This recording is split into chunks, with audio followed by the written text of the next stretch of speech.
life gives you lemons, you stop off at the card pool and you make lemonade. I'm your host, Stu. And I'm Kyle. And today we are looking at a brand new set. This time it is the Weatherlight. Yes, indeed. And we're going to be looking at several segments, as we usually do, covering hidden gems, money cards, overall impact. Today we're going to start off with the hidden gems. Yep, starting off fresh. So we're going to go through numbers 10 through 6 on our list.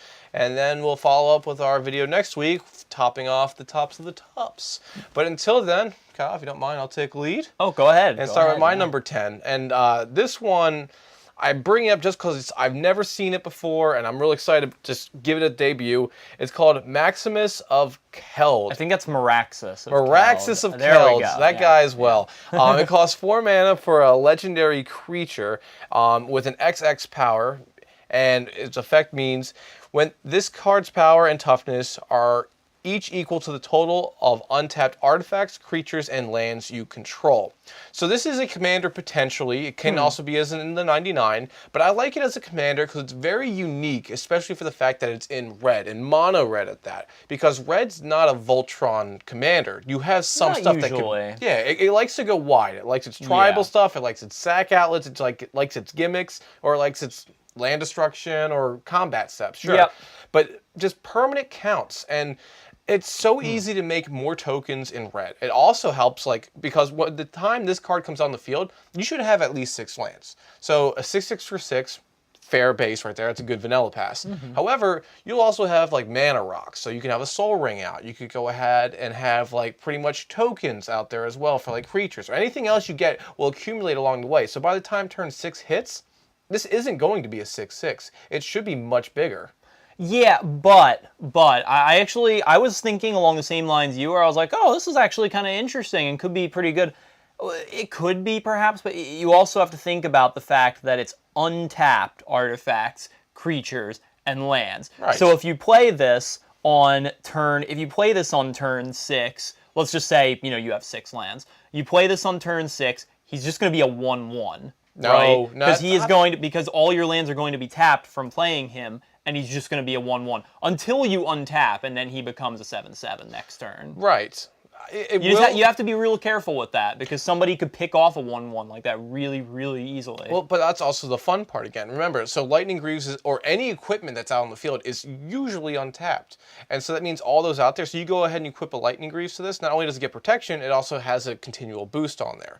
And also because it has a fluctuating attack and defense, it can get around certain cards where it normally would hinder a red deck. So perhaps, but yeah, like Ensnaring Bridge and whatnot. I know what you mean. Well, yeah, stuff like that, where it's creatures on, or for example, if there's a board wipe that is power based, so an austere command, you can make it so all right, he'll be over the amount or he'll be under the amount. Right, which is true, but then again, do you really want him to most of the time? I mean, you have to keep in mind also that when he attacks, he automatically makes himself weaker because he's tapping. By one. Yeah, exactly. But why would you want that? All right. It's not an ideal scenario because most of them are stagnant. And you're right with that. They are stagnant. But that's the cost to have this, because every other Voltron commander out there needs other gimmicks to go with it. This one doesn't need a gimmick. It just needs to hit. And so a Rogue's Passage and this is pretty much all you need. You can go ahead and do lethal commander damage so quick with this guy, and I've never seen this as a commander. In theory, there are just too many holes in this one for my liking. Although the one way I could see it being good is cool with a card like Warstorm Surge, maybe, where it comes into play huge, and then you can just do damage to someone, or you can just fling it and do damage to their face when it's huge. That's cool. I can believe that. I don't know if the Warstorm Surge would work, because like you said, it enters smaller. Right, but if you have enough other things, you could do some damage. Potentially, but if you were to fling it and keep doing that, sure. It could totally go with that. Yeah, unfortunately, that's really the only truly valid place that I see this. I mean, it's a different type. This would be very permanent based. And again, red loves its artifacts. So you can go ahead and do a lot of synergies with artifacts with this, flood the field with them, and let them just boost. Yeah, well, we're really divided on this one, so we'll do a poll. Yeah, we'll do a poll. Is this? We'll throw it up here. Is this a valid commander option? Yes or no? Yeah. And even I'll even throw this one out. If you can make a deck build with this, let us know. Make it on Tapped Out. Send us the link. we'll definitely go through and we'll actually do an episode with that if it's valid or not. So Yeah, because I feel like we could talk about this one for the rest of the video. But let's move on. all right, yeah, your number 10, is it Yes. as intense as this? I believe it is. It's also a red card, and my number 10 is called Fervor. This is a red enchantment, as I said, and it has a very simple effect for 3 mana, 2 colorless, 1 red. All creatures you control are, it says unaffected by summoning sickness, but basically all creatures you control have haste. Yeah, this has been oracled to haste. Yes, so, and this was a pretty obvious pick for me, because yes, there are current cards that do this effect a lot better. There are creatures that have this, that's automatically better pretty much. There's also cards like Hammer of Perforos, just in color, that do the same thing, but then add a little more onto it. There's multicolored options like Fires of Yavimaya that do this better. But that said, this was the original all creatures get haste card, and I don't have to tell you, if you've been playing Magic for any amount of time, you know haste is a really powerful ability, and in some circumstances, potentially very, very broken. So, unfortunately, this has been outclassed at this point in the game, but in some cases, it might even be better than a creature because it's harder to get rid of than a creature is. As an enchantment, yes, but red doesn't really have its enchantress build. At least not yet. Not I'm yet. hoping Boros has an enchantress build in the future That'd be someday, nice. please. But yeah, this is the OG. It deserves its moment in the sun, and I'm glad you chose it. I was on the fence about it. It's, again, only reason it's been outclassed in a variety of ways. And I mean, Anger is probably more or less the poster child for haste, especially in red now. Yeah, that's true. Yeah, and there's other things that have haste built into it. So usually you don't need as much of a global effect. Sometimes you want it on a creature, like goblins have haste enablers and spades. Yeah, and there's like Ogre Battle Driver and Urabrask the Hidden. Yeah, so, but again, it's red at its core, low costed, and I mean, it serves a purpose and it serves it well. Definitely, and it's a good consideration for budget players, in my opinion. If Totally. you can't get your hands on the more fancy ones. Yeah. So moving on to my number 9, I'm going to step away from the red and into Kyle's domain of blue. Ah, okay. Yeah, I had to bring it up. It's called Teferi's Veil. It costs 2 mana for an enchantment, 1 generic, and a blue, and it reads, whenever any creature you control attacks, it phases out at the end of combat. So phasing is a mechanic we talked about before, and pretty much what it is when something phases out, it returns back to the field, but while it's phased out, it's not like it's exiled like you see with Flicker or Blink decks, and it's so it doesn't have any interaction with the exile zone. It more or less, you just put a cup over it and pretend like it's not there, and then at one point, usually at the end of the turn, or once it comes back to your turn, remove the cup and it comes back in. Yes. So pretty much in this case, what's happening is, so you go ahead and attack. The damage will still be dealt. It's not neglecting the damage. And then post-combat, so after damage is dealt, the creature, not post, still in combat phase, the creature then phases out. Then at some point it will come back in later. The reason I like this is it adds protection for cards because it makes it so much harder for your opponents to go ahead and remove your army. So typically we see board wipes in their sorcery speed. Yeah.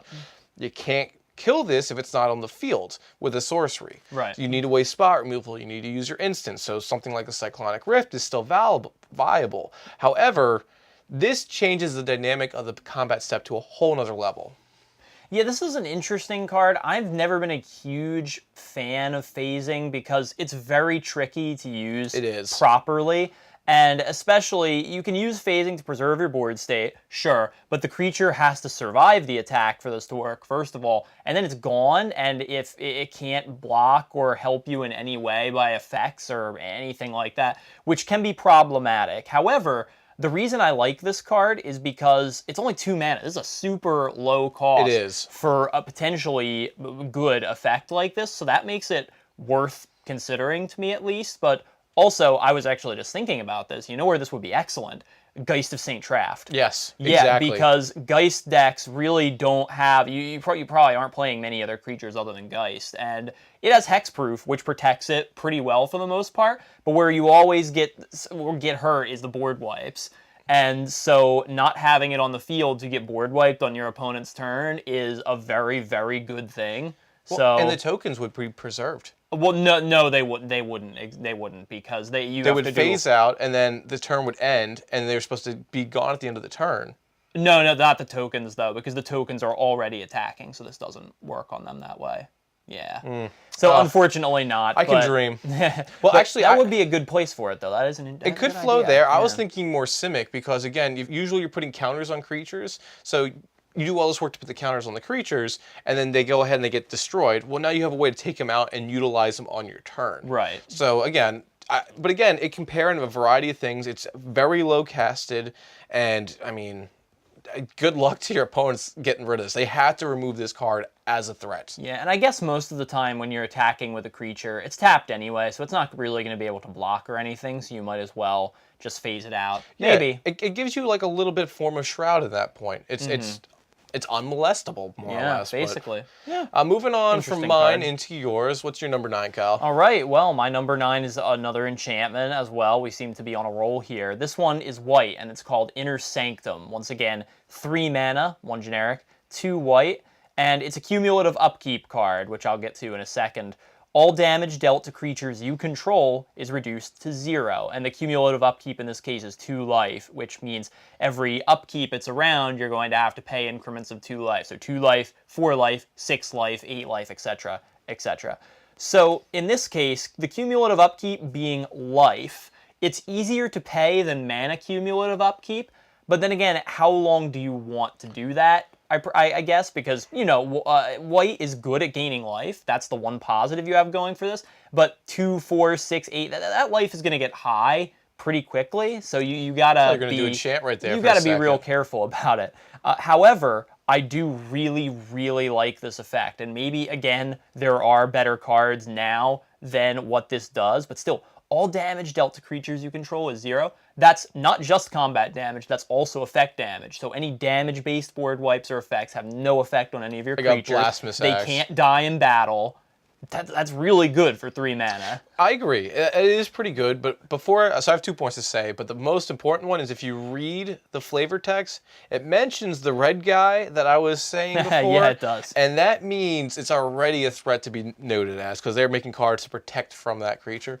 Anyway, small point. But I agree with you like that. It is all damage-based stuff that is neglected from the whole thing from your creatures, which is great. So for 2 mana, don't have to worry about it. And again, for the first turn, it's free. You don't have to worry about that at all.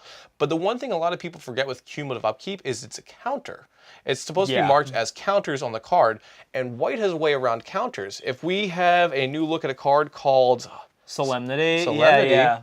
Yeah. I didn't even think about that. That's a nice combination. Easy combo, 2 enchantments. Enchantress deck will love that. So you don't pay anything. Your creatures never take damage. Now, they can still be killed in board wipes, which would be a small negative. Right. And considering white loves its board wipes, it's not going to have a whole bunch of spot removal. So you have to play a little bit of devil's advocate there.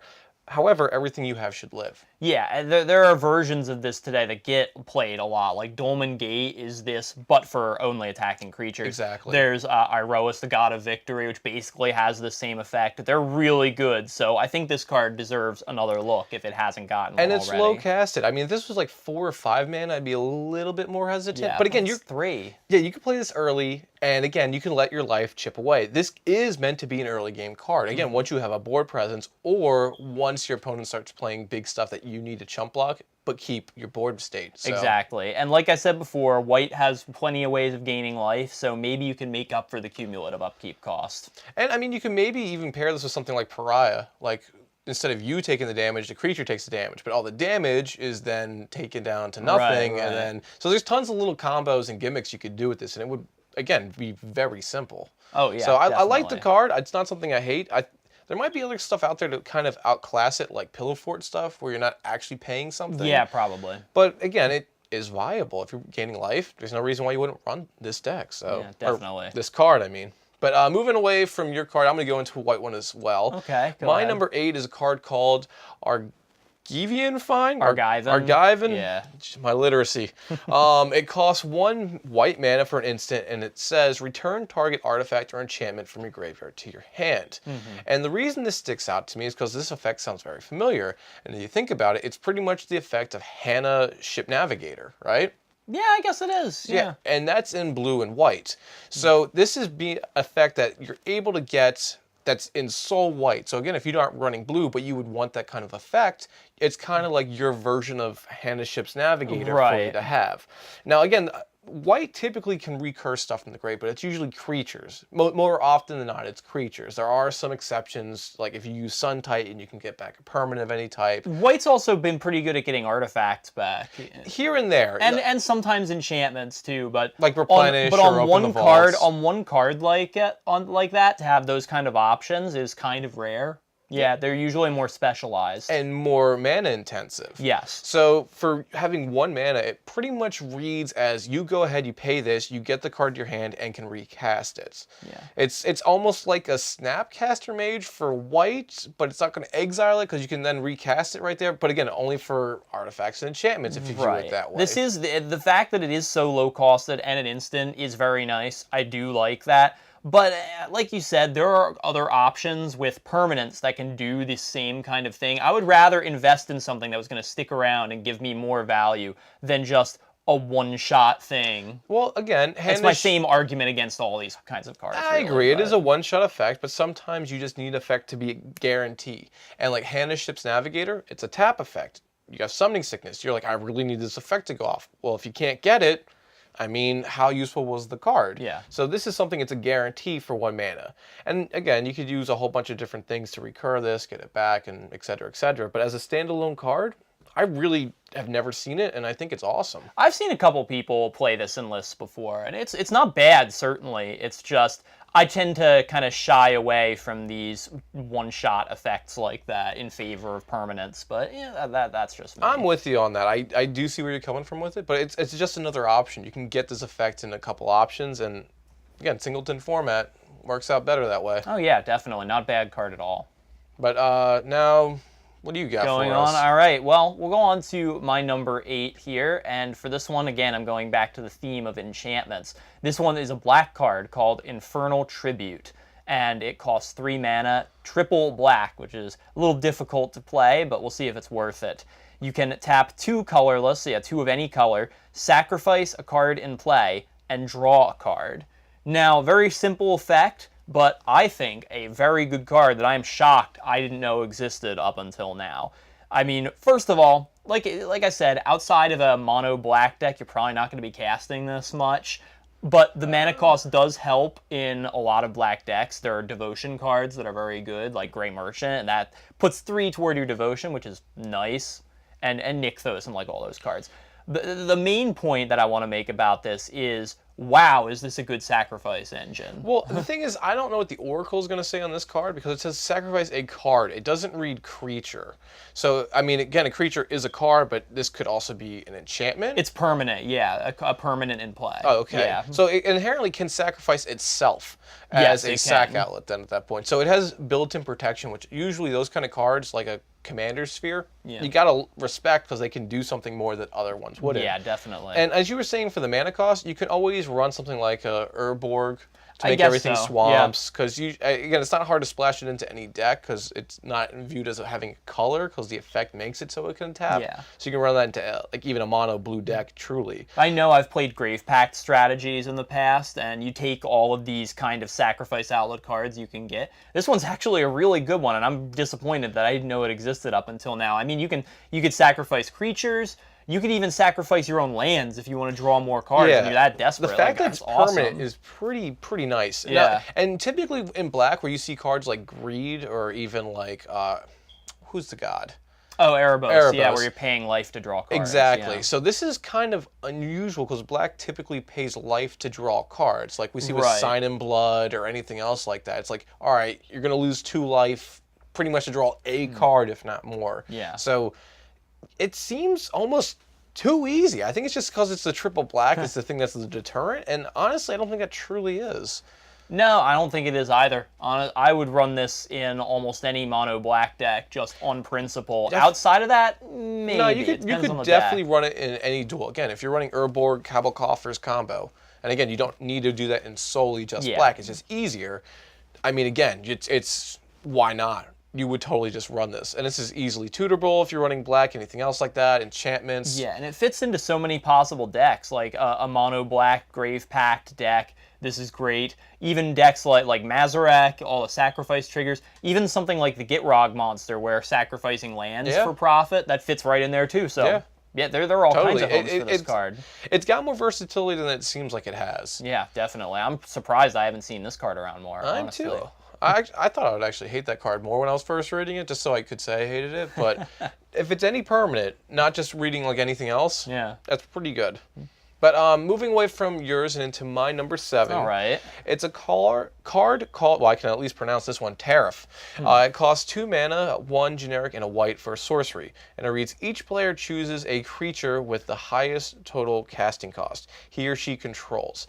Then pay an amount of mana equal to that creature's total casting cost, or bury the creature. And bury is old term for destroy, yeah. put in the grave. So the reason I like this card, one, it's spot removal, but it's a untargeted edict effect Yes. for 2 mana that's hitting every opponent. Now, this is before Commander. This effect we see in Commander, and it costs more mana than this to have it go off. So now, what's the real value about this? Well, yes, if you play this and you have a creature on the field, you're going to have to pay more mana to protect your highest costed creature. But who's to say that is a high mana? It could be low, it could be high, but this only costs 2 mana. So depending at the point of the game, you can play it and keep your creature. Whereas since it's sorcery speed, most likely your opponents have tapped out a decent amount of mana, or enough to not be able to save their highest casted creature. So if it turns out you should be able for 2 mana to kill 3 creatures and preserve yours. It's very versatile. It's an interesting option. I tend to, in cases like this, I like stuff that targets a lot better because then you can guarantee what you're getting rid of. But Yes. that doesn't. But as we well know, that kind of thing doesn't always work. So this gets around indestructible. This gets around hexproof and all of that. So it's an interesting card. I'm not sure if I would play it, but I'm not going to tell you not to because it is cool. It's something white doesn't generally do. No, but I mean, if you were to look at this versus something like a Declaration in Stone, like if you're trying to find a little bit more like white board wipe or spot removal stuff, you're running out of options once you finish like Path, Swords, Oblation. What's next after that? I mean, a lot of the ones, like you're saying, Declaration of Stone is kind of mediocre, and I wouldn't play. But so. this compared to that, would you rather Tariff? I think so. Maybe. Yeah. It's just something I've never seen. It just seems so powerful. And again, for 2 mana, it's just bonkers. It's interesting. Yeah, I'll give you that. However, it is kind of easy to play around. You might not necessarily get rid of what you want to get rid of. So there's a trade-off there. And also for ties, again, the owner will be able to choose whatever card they want to keep and whichever one they want to lose. Right. But again, you're in charge of this card. You'll choose when you cast it. You're going to know what you're going to lose and what everyone else is going to lose. So you are in more control with this card than you would initially think. But enough what I got to say for that.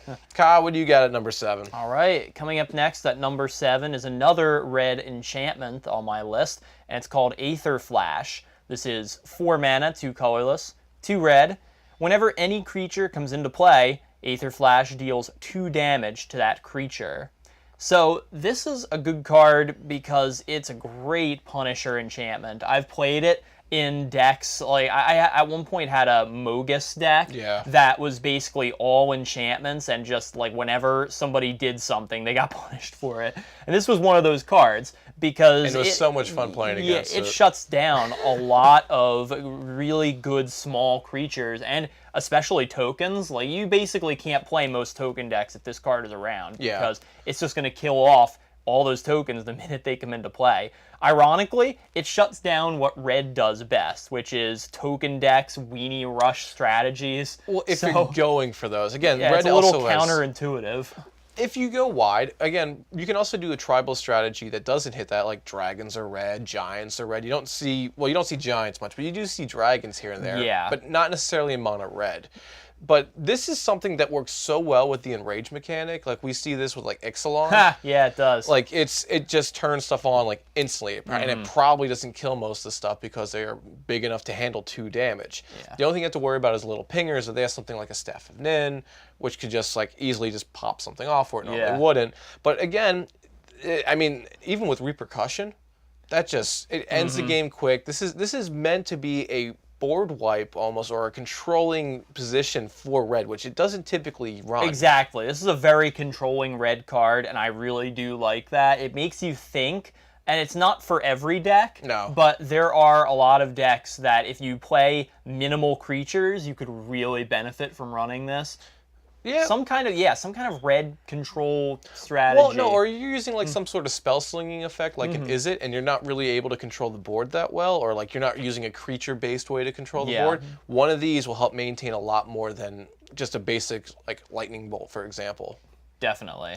And also a deck like with the new transforming Avacyn in a Boros type control strategy, which is rare but viable. Making creatures indestructible gets around this, so yeah, that's not bad, really. No, and red usually does damage-based like destruction effects, so this is very red at its core. But the control aspect I like. It's very unseen for it, and I mean I'm glad you brought it up. Yeah, this is going to shut down a lot of decks if they're not prepared for it. So, yeah, interesting choice. So now moving on to my number 6, I'm going back into blue, and it's going to be a card called Relearn. It costs 3 mana for a sorcery, 1 generic, and double blue, and it reads, return target instant, interrupt, or sorcery card from your graveyard to your hand. And the interrupt is just an instant, if you're wondering. It's old school language. Yep. So pretty much why I like it, it's just easy recursion. Blue cares about its instants and sorceries the most, and we see this with tons of cards. Snapcaster Mage and a big variety of other ones like Duvium Primordial and stuff like that, being able to take it from other players. So for 3 mana to get it back to your hand, it's not bad. And again, this is 1 more mana than a Snapcaster Mage if you're looking at it, except it won't exile the card. So now you'll be able to have this and reuse it again. So it's doubling down on certain effects. Right, exactly. And there are other cards that do pretty much the same thing as this. Like, this is Call to Mind is probably the one that... that's like that's kind of the baseline for me in terms of these sort of cards. 3 mana is generally what you expect to pay to get an instant or sorcery back from your graveyard to your hand with no other conditions attached. So this is like Call to Mind with a slightly more restrictive mana cost because that's 2 colorless and 1 blue. But it's fine. It's basically the same card, and I'm all about more of these kinds of cards because playing 1 to get 1 back, playing again to get the other one back, you can generate some really almost endless chains of instants and sorceries. And you can really generate a whole bunch of hate at you, especially when someone's getting Cyclonic Rift back again, and then again, and then again, and then they're like, all right, let's just exile this somehow, because that's really the only answer at that point. And like I've been saying before, I'm usually, in a lot of cases, I'm not a fan of one-shot effects like the Argivan Find, for example. But when you're using instants and sorceries to get back more instants and sorceries, obviously, in the kind of decks where you're going to be playing a lot of those cards, playing more of those sort of effects is going to make a heck of a lot of difference. It's very, very good. But also, this validates my Argivian Find, even though I can't pronounce it. So it shows you can use one-shot effects that have enough impact. Again, it just has to be something in the grave that's worthwhile. This is not always a card you want turn 1. No, definitely not. But you hopefully you get it probably later once you've played a lot of stuff already. It's got a reverse curve. The later in the game, it's pretty much a tutor from the grave, which is like anything from half your deck probably. Mid game, it's more or less something that you had to use and you want to get back again. And early game, you just got to hold on and make it to the later part. But I don't have a ton to say about this one. It's a good card. Appreciate it. Yeah, that's about it. All right, so let's go ahead on to your final card for this part 1. All right, well, my last card here and number 6 on my list is Abyssal Gatekeeper. Now, this is a black card. It's a creature. I think the type, it was Gatekeeper on the card, but that's not really a type. It's been changed to Insect, I believe. So it looks like an insect. Yeah, it does. It costs 2 mana, 1 colorless, 1 black. It's a 1/1. And it has a very simple effect. When it's put into the graveyard from the battlefield, each player chooses and buries, aka sacrifices, a creature he or she controls. So this is Grave Pact on a body. Pretty much. That's a very simple way of describing it. So with Grave Pact in play, you've got a double Grave Pact effect all of a sudden, which is really, really cool. You've been really hounding Grave Pact effects this episode. I love those kind of decks. I mean, it's very, very difficult to fight a Grave Pact strategy if you are a creature-based deck. And having a card like this around, there's definitely ways around having a card around like this that doubles up on that sort of effect is amazing. And I'll tell you, one of the places I've seen this played a lot, although it could be good in almost any deck that sacrifices a lot of creatures, is with Shirai, Shizo's Caretaker. a fascinating commander that basically lets you get back any small creature that died that same turn. So you could sacrifice this and have it come back over and over and over again. Trust me, it gets real old real fast. But it doesn't have its own sack outlet. It needs a sack outlet there to initiate Oh, it. yes, it does. And it's not any creatures like Grave Pact is. It's solely this one. So, I mean, it's good for what it does. You get a recursive effect, like you're saying. It's like a Merciless Executioner or a Fleshbag Marauder, right, more or less. not quite as good because you have to sacrifice it first. Exactly. Yeah. But again, this isn't too hard to get going, and it would work in like an Alesha deck, for example. Oh, absolutely. Where it's like, all right, it's going to come in, it's attacking, and like they're not going to want to block it, but this is going to be something they're going to have to eventually block because it's getting some sort of boosted Anthem effect or something like that. So I've seen this one played plenty. I just wanted to put it on my hidden gems list because I really do feel like it is a hidden gem of the set, truly.